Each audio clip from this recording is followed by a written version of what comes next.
तेहेᱧाग कहानी नेलोग कान गया ऑल अकादाय हिरणमय मांडी।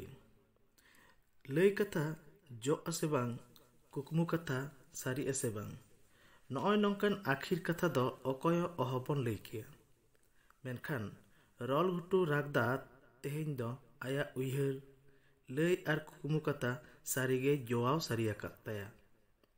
हपन तेद सेंगेल सिंह सावता तालारे सेचेद आकिलते उसुल बुरु लेका हल लेकान हरे तैयार आकाना।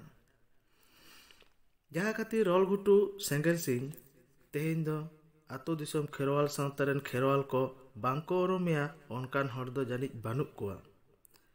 रागदा हाड़ाम कोड़ाम चेटाक काते आतो ओड़ाग रेन हरे उदुग सारियाद कोआ जे लिचेर घारंज कोन हर ठेन दिन आगु दिन जम बाजार साहान साकाम काते हों गिद्रे हल लेकान हर तैयार रेना मोने तहेन खान आकिलेन हर तैयार दो गानोग गया। मिद दिन दुख रेना हामाल भरिया गग काते सेंगेल सिंह उयुग लेना रागदा हाड़ामा नाचार घारंज रे। ओड़ाग बांग ताहे कना दुआर बांग ताहे कना जम न्यू हरक बांदे मा सागिन रेनाक कथा। कुली धुरी रे खेलोट खेलोटते सेंगेल सिंह जे हिलो ज्ञान काते सियान लेना उन हिलो ए दिशा तियक लेदा नोआ सावता नोआ घारंज रे आज दो चेतान गाताक गिद्रे को लेका दो मोचारे सोना ना चामच गेर काते दो बाय जानाम आकाना मेनते। ओनाते आखिर ना कुकमु कथा दिशा काते आजरेन जानाम दाता तोआ दारे आर जाहेर सारिम रे बोंगा बुरु को जांगा जापार काते मोने रे रिहिटन किरिये अतांग लेदा। आंटा कुड़ जागे जोंड्रा लेटो मातकम लाटे बांग रेदो रेंगेजते तारा केचा पुती हबर काते सावतारेन गिद्रे को लेकागे सेचेद रेना सागुन डहारते ताड़ाम लहा एतहब लेदा। सांग बादो नाड़ी लेकाय राकाब लेना लातार डर खन चेतान सेद आड़ी नापायते एमएससी वीडियो रे जितकर लेना। आकिल हुदिसन हर को सारहाव लेदेया मानान हर को मानत लेदेया। बहर ना उद्गत दा जांगारे जरो जरोते रागदा हाड़ामा रहड़ रल लेका झलकान कुये लेकान कोड़ाम गरब आर रस्कते बांग रहो मिद बार काटुक दो फुलो रकाब लेन ताय गया। सेंगेल सिंह आया अर्जो दाड़े तेगे माचेद चाकरी होय नाम केदा। आज जहाँ इतुन आसरा रे ओलोग ए चेद लेदा ओंडेगे सानाम कोगे को लई लेदा सेंगेल सिंह दो खाली माचेद सुमुंग दो बांग माचेद लेकान माचेद। रागदा हाड़ामे बाडाय हारकेत सासेत साहाव काते कष्टो लेनखान ओनाना अर्जो दो पालन दाराय गया। नेतार दो हपन ते ताड़ा ताड़ा टाकाय नामेदा। रागदा हाड़ामा घारंज रे तेहेñ दो आनाट बानुआ चेद तेहों अभाव बानुआ। सेदाय दो रागदा हाड़ाम लो तारा सारजम चोटागे लुतुर रे रेबेद कात ताहे आर नाहा दो ताड़ा ताड़ा बिड़ी बांडिल आर देसलाय ठेमा रेदम नाम ताय गया। बाजार साहान बांग मुनिस कामी बांग नेतार दो आज गे हरे कामी मुनिस कोआ आलान बालाने बाखोल ओड़ा आकादा। आथान थाड़े हासा जावगा कावना आर चेदाग गे बाय कोरावा जहाया टाकाते तो बांग हपन तेना टाकाते। नोआ खातिर आतुरेन मिद थक हर दो सेंगेल सिंह ओका डहारते ताड़ाम लहा काते हर आकाना आको हों आकोरेन गिद्रे पिद्रे ओना डहार तेको डहरावेद कोआ।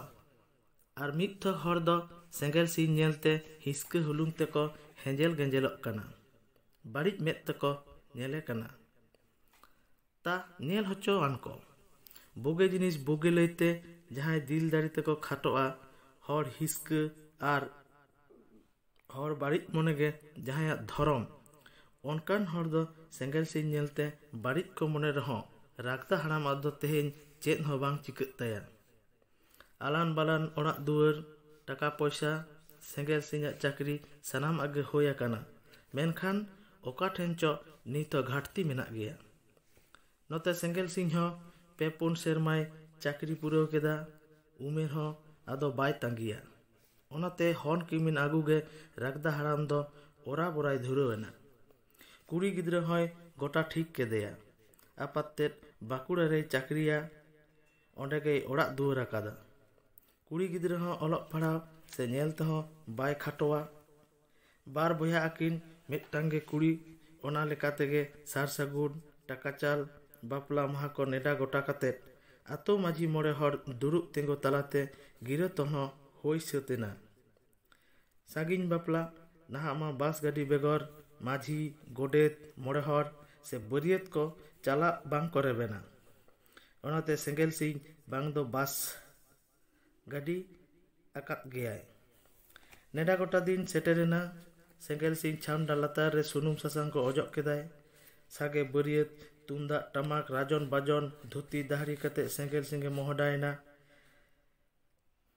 एंगाते लगित काड़मी आगू बाहु ओड़ा को सेटर केदा। सेटर लेनखान जा हयोआ बरियत को रस्कते टमाक ठुको को एतहब केदा। गोटा बाकुड़ा बाजार को दुल दुलो चाबा केदा आर चेदाक गे बांग दुलका पोन जोक टमाक रेना साडे। बाहु ओड़ा रेन हर जावाई को दाराम केदेया। मेनखान जावाई दाराम दो आबोआ दाराम दा अनारी तलाते दो बांग होई लेना। छातिक तलारेन सांताड़ ओनाते बांग दो हुडिñok कांते बांग दो चेते बरियत को तुंदाक टमाक रू खातिर कुड़ी रेन दादा तेत से आपात तेत किन मेन केदा नोंडे दो बरियत को तुंदाक टमाक दो आलो को रुईमा। नोंडेना नोआ बापला दो बीन टमाक बीन तुंदाक तेगे होयोआ। बिहा बापला अक्तो ओज ñam लेनखान कथा मारांग ऑक्ते बारती अक्तो दो बाय हतावा। मुचाद रे ओनागे होयेना। कथा रापाचाते कथा दो मारांग इदियेना। मुचाद रे सेंगेल सिंगे कथा आतांग कते मेन केदा बरियत को दो आली लिंग आगु आकात कोआ टमाक तुंदा आलिंग गिलिंग आगु आकादा। उकुर मारांग ते तो नोआ कथा तो बाबिन ले आकादा जे तुंदा टमाक दो आलो लिंग आगुइमा मेनते। आलिंगा बापला रे दो तुंदा टमाक हो साडेया आर आबोआ अनारी तलाते बापला हो होयोआ। तायम ते बारती कथा बांग रापाचा कते कुड़ी गिदरे रे आपात आर दादा तेत जावाई बाबुआ कथा के किन बताव सरी केदा। बरियत को आर टमाक तुंदा रू को एतहब केदा आर मिद घड़ी तायम गे आदो छामडा लातार रे इतुद सिंदूर होयेन ना।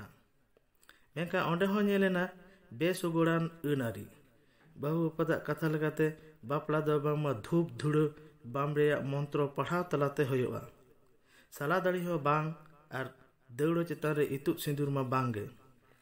बाहु अपतेदा कमी को ñेल कते सानाम कोगे को हाहाड़ा एना। सेंगेल सिंह आर रागदा हाड़ाम नौकान अनारी तलाते बापला दो बाकिन रेबेन लेना। सेंगेल सिंह होኛर तेरे मेता देया आलिंग दो माझी गोडेत आतो मोड़े हर लिंग आगु आकात कोआ।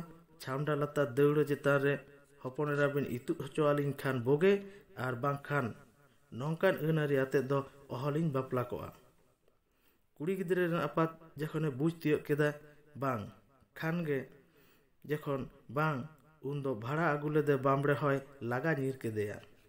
मुचाद रे सेंगेल सिंह छामडा लातार दौड़ो चेतान सेंगेल सकी कते गे कुड़ी गिदरे दोय इतुद केदेया।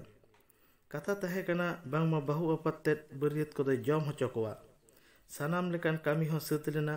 मेनकान घटना को घटाव इदी तायम बरियत को आदो जजम दो बांग को रेबेन लेना। नोंडे दो बरियत माडेर हो बांग खुचरा माचेद हो बांग बापला जखन होय सत आकाना दे आदो बाहु गिदरे बिदाय आले में आले दोले चला जोंगा मेनते रागदा हाड़ामे रड़ साडे केदा। बाजार चाकरियान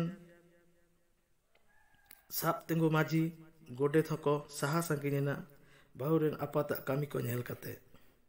नोंडे दो बाजार नागार जायगा बरियत को ओका रे बाम माडे राको खोजो कना को जखन दे कुड़ी गिदरे दोबन बिदाय गिरी कायमा।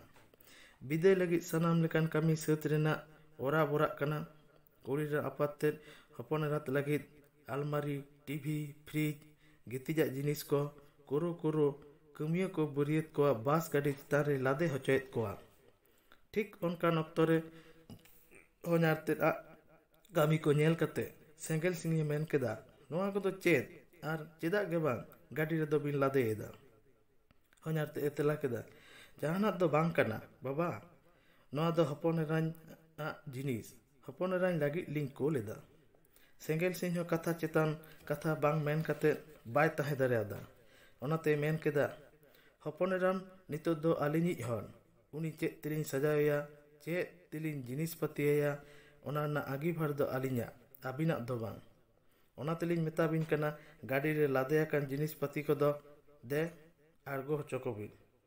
ᱦᱚᱧᱦᱟᱨ ᱛᱮᱫᱼᱮ ᱛᱮᱞᱟ ᱠᱮᱫᱟ, ᱵᱟᱵᱟ ᱱᱚᱣᱟ ᱠᱚᱫᱚ ᱪᱮᱫ ᱵᱤᱱ ᱞᱟᱹᱭᱮᱫᱟ? ᱦᱚᱯᱚᱱ ᱮᱨᱟᱧ, ᱟᱹᱞᱤᱧ ᱠᱩᱥᱤ ᱛᱮᱞᱤᱧ ᱠᱳᱞᱟᱭ ᱠᱟᱱᱟ, ᱱᱟᱦᱟᱜ ᱢᱟ ᱱᱚᱝᱠᱟ ᱫᱚᱠᱚ ᱠᱳᱞ ᱟᱠᱚ ᱠᱟᱱ ᱜᱮᱭᱟ। ᱦᱚᱯᱚᱱ ᱮᱨᱟ ᱞᱟᱹᱜᱤᱫ ᱱᱚᱣᱟ ᱠᱚ ᱡᱤᱱᱤᱥ ᱵᱟᱵᱤᱱ ᱤᱫᱤ ᱞᱮᱠᱷᱟᱱ ᱥᱮ ᱵᱟᱵᱤᱱ ᱟᱛᱟᱝ ᱫᱟᱨᱟᱢ ᱞᱮᱠᱷᱟᱱ ᱟᱛᱳ ᱫᱤᱥᱚᱢ ᱦᱚᱲ ᱫᱤᱠᱩ ᱯᱩᱥᱤ ᱴᱷᱮᱱ ᱟᱹᱞᱤᱧᱟᱜ ᱢᱟᱹᱱ ᱵᱟᱝ ᱛᱟᱦᱮᱱ ᱛᱟᱹᱞᱤᱧᱟ। ᱟᱹᱞᱤᱧ ᱞᱤᱧ ᱦᱩᱰᱤᱧᱚᱜ ᱫᱚ ᱵᱟᱵᱟ। ᱥᱮᱸᱜᱮᱞ ᱥᱤᱝ ᱠᱟᱛᱷᱟ ᱵᱟᱝ ᱜᱩᱢ ᱞᱮᱪᱮᱫ ᱠᱟᱛᱮᱫ ᱱᱤᱭᱟᱹᱜᱮ ᱥᱟᱯᱷᱟ ᱥᱟᱹᱯᱷᱤ ᱢᱮᱱ ᱠᱮᱫᱟ, ᱱᱟᱦᱟᱜ ᱚᱠᱚᱭ ᱪᱮᱫ ko ᱠᱳᱞ ᱟᱠᱚ ᱠᱟᱱᱟ ᱥᱮ ᱵᱟᱠᱚ ᱠᱳᱞ ᱟᱠᱚ ᱠᱟᱱᱟ ᱚᱱᱟ ᱫᱚ ᱱᱤᱛᱚᱜ ᱫᱚ ᱟᱹᱞᱤᱧ ᱫᱚ ᱟᱞᱚᱵᱤᱱ ᱛᱩᱞᱟᱹᱡᱚᱠᱷᱟ ᱟᱹᱞᱤᱧᱟ। ᱟᱵᱚᱣᱟᱜ ᱥᱟᱶᱛᱟ ᱨᱮᱱᱟᱜ ᱟᱹᱱᱼᱟᱹᱨᱤ ᱞᱮᱠᱟᱛᱮ ᱡᱟᱦᱟᱸ ᱡᱤᱱᱤᱥ ᱯᱟᱹᱛᱤ ᱠᱳᱞ ᱨᱮᱱᱟᱜ ᱞᱟᱹᱠᱛᱤ ᱚᱱᱟ ᱠᱚᱜᱮ ᱠᱳᱞᱟᱭ ᱵᱤᱱ। ᱚᱱᱟ ᱛᱮᱜᱮ ᱟᱹᱞᱤᱧ ᱨᱟᱹᱥᱠᱟᱹ ᱠᱩᱥᱤ ᱞᱤᱧ ᱟᱴᱠᱟᱨᱟ।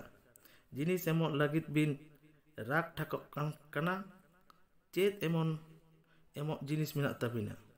ᱟᱹᱞᱤᱧ ᱡᱟᱦᱟᱸ ᱞᱤᱧ ᱞᱟᱹᱭᱟ ᱮᱢ ᱫᱟᱲᱮᱭᱟᱞᱤᱧᱟ ᱵᱤᱱ? ᱵᱟᱹᱦᱩ ᱟᱯᱟᱛ ᱪᱮᱫ ᱦᱚᱸ ᱵᱟᱝ ᱛᱮᱞᱟ ᱠᱟᱛᱮᱫ ᱜᱟᱹᱰᱤ ᱨᱮ ᱞᱟᱫᱮ ᱞᱮᱫ ᱡᱤᱱᱤᱥ ᱯᱟᱹᱛᱤ ᱟᱬᱜᱚ ᱨᱩᱣᱟᱹᱲ ᱦᱚᱪᱚ ᱠᱮᱫ ᱠᱚᱣᱟ। ᱵᱟᱹᱦᱩ ᱡᱟᱶᱟᱭ ᱵᱟᱹᱨᱭᱟᱹᱛ ko ᱜᱟᱹᱰᱤ ᱨᱮᱠᱚ ᱫᱮᱡ ᱥᱟᱹᱛ ᱮᱱᱟ। ᱟᱛᱳ ᱨᱮᱱ ᱫᱤᱠᱩ ᱯᱩᱲᱥᱤ ᱯᱮᱲᱟ ᱯᱟᱹᱲᱦᱟᱹ ᱠᱚ ᱦᱟᱦᱟᱲᱟᱜ ᱮᱱᱟ ᱠᱚ, ᱟᱹᱦᱤ ᱵᱷᱟᱵᱤ ᱮᱱᱟ ᱠᱚ। ᱵᱟᱹᱦᱩ ᱜᱤᱫᱽᱨᱟᱹ ᱵᱤᱫᱟᱹᱭ ᱵᱮᱲᱟ ᱨᱮ ᱢᱮᱫ ᱫᱟᱜ ᱡᱚᱫ ᱡᱚᱫ ᱛᱮ ᱠᱷᱟᱹᱞᱤ ᱩᱭᱦᱟᱹᱨᱟᱱᱟ, ᱟᱭᱟᱜ ᱥᱚᱱᱮᱜᱚᱲ ᱥᱤᱠᱲᱤ ᱠᱤ ᱡᱟᱹᱱᱤ ᱛᱤᱱ ᱫᱤᱱ ᱛᱚᱯᱚᱞ ᱛᱟᱦᱮᱱᱟ, ᱥᱩᱞᱩᱠ ᱥᱟᱹᱜᱟᱹᱭ ᱜᱮ ᱵᱟᱝ ᱛᱤᱢᱤᱱ ᱥᱟᱺᱜᱤᱧᱚᱜᱼᱟ, ᱚᱱᱟ ᱫᱚ ᱟᱡ ᱦᱚᱸ ᱵᱟᱭ ᱵᱟᱲᱟᱭᱟ। ᱚᱱᱟᱛᱮ ᱥᱮᱸᱜᱮᱞ ᱥᱤᱝ ᱱᱟᱣᱟ ᱵᱟᱯᱞᱟ ᱵᱟᱹᱦᱩ ᱛᱮᱫᱟᱜ ᱢᱮᱫ ᱫᱟᱜ ᱱᱟᱣᱟ ᱞᱩᱜᱽᱲᱤᱡ ᱟᱧᱪᱟᱨ ᱛᱮᱜᱮ ᱡᱚᱫ ᱡᱚᱫ ᱛᱮᱭ ᱢᱮᱛᱟᱫᱮ ᱛᱟᱦᱮᱸᱫ, ᱟᱞᱚᱢ ᱨᱟᱜᱟ ᱜᱳ, ᱱᱚᱣᱟ ᱥᱟᱹᱜᱩᱱ ᱵᱮᱲᱟᱨᱮ ᱟᱞᱟᱝᱟᱜ ᱠᱩᱥᱤ ᱠᱩᱥᱟᱹᱞ ᱡᱩᱫᱤ ᱵᱟᱝ ᱮᱲᱮᱜᱼᱟ, ᱪᱟᱸᱫᱳ ᱵᱚᱸᱜᱟ ᱡᱟᱦᱟᱸ ᱥᱚᱱᱮᱜᱚᱲ ᱥᱤᱠᱲᱤ ᱛᱚᱯᱚᱞ ᱟᱠᱟᱫᱟ ᱚᱱᱟ ᱥᱤᱠᱲᱤ ᱫᱚ ᱵᱟᱝ ᱛᱚᱯᱟᱜᱚᱜᱼᱟ। ᱟᱞᱟᱝᱟᱜ ᱜᱷᱟᱨᱚᱸᱡᱽ ᱛᱟᱞᱟᱨᱮ ᱥᱩᱞᱩᱠ ᱥᱟᱹᱜᱟᱹᱭ ᱫᱚ ᱥᱚᱣᱟᱭᱚᱜ ᱜᱮᱭᱟ। ᱵᱟᱹᱨᱭᱟᱹᱛ ko ᱴᱟᱢᱟᱠ ᱛᱩᱢᱫᱟᱜ ᱠᱚ ᱨᱩ ᱠᱮᱫᱟ। ᱵᱟᱥ ᱜᱟᱹᱰᱤ ᱞᱟᱲᱟᱣᱮᱱᱟ ᱨᱚᱞ ᱜᱷᱩᱴᱩ ᱥᱮᱴᱮᱨᱚᱜ ᱞᱟᱹᱜᱤᱫ।